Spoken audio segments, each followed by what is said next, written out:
Ça ressemble davantage à une claque qu'à un baiser. Un geste artistique un peu kamikaze.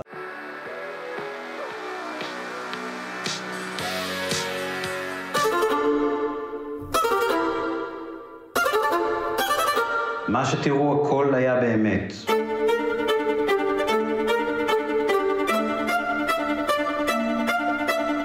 כל המאורעות קרו, רק שימו לב לסגנון. Les cinéphiles qui connaissent le travail de Nadav Lapid savent que le cinéaste israélien n'aime vraiment pas son pays.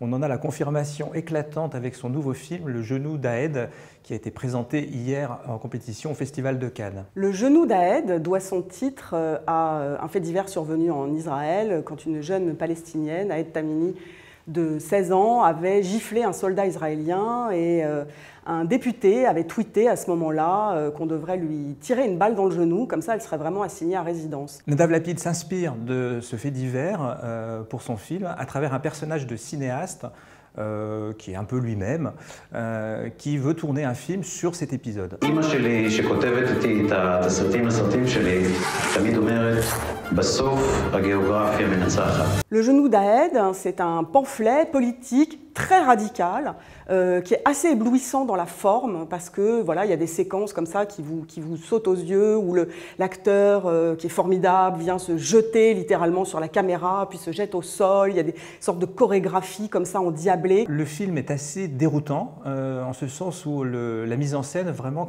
cherche à coller à la psychologie torturée du personnage. C'est un cinéma un peu punitif, en ce sens que ça ressemble davantage à une claque qu'à un baiser. C'est à la fois un peu déroutant et en même temps hyper contrôlé. Nadav Lapid est un grand cinéaste. Ça donne quand même quelque chose d'un peu troublant, d'un peu gênant, une démonstration de virtuosité qui finit par tourner à vide et qui finit par épuiser aussi.